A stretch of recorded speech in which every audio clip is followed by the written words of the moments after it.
আসন্ন WB, SSC, group C এবং group ডির পরীক্ষায় ম্যাথের একটা গুরুত্বপূর্ণ অধ্যায় হচ্ছে ত্রিকোণমিতি।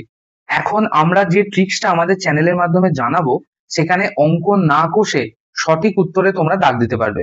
সেই ত্রিকোণমিতি থেকে হাইট অ্যান্ড ডিস্টেন্স অর্থাৎ উচ্চতা এবং দূরত্বের যে অঙ্কগুলো তোমাদের আসতে চলেছে, অনেকেরই তাতে ভয় আছে।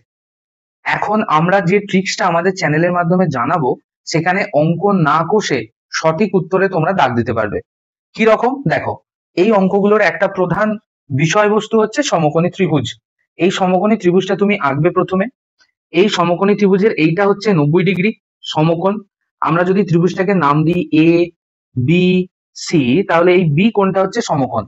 সমকোণের সামনের বাহুটাকে বলা হয় অতিভুজ। সমকোণের সামনের বাহুটা অতিভুজ।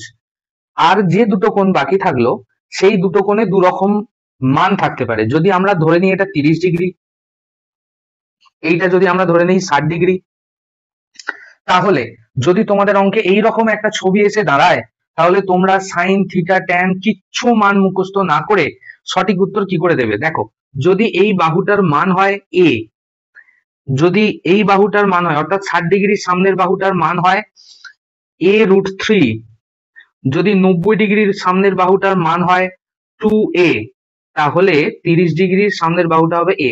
মানে কি, একটা উদাহরণ দিয়ে বোঝা যাক।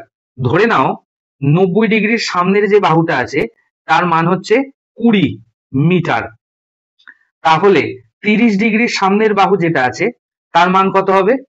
10 মিটার। আর 60 ডিগ্রির সামনে যে বাহুটা আছে তার মান কত হবে? 10√3 মিটার। ব্যাস, বোঝা গেল। এইরকমই আরো ইন্টারেস্টিং ভিডিওর ব্রড ভার্সন দেখতে আমাদের মেন চ্যানেলে ব্রড ভিডিওগুলো দেখো, এবং যদি ট্রিক্সটা ভালো লাগে প্লিজ একটা লাইক করে দিও, শেয়ার করে দিও আর চ্যানেলটাকে সাবস্ক্রাইব করে দিও। Thank you.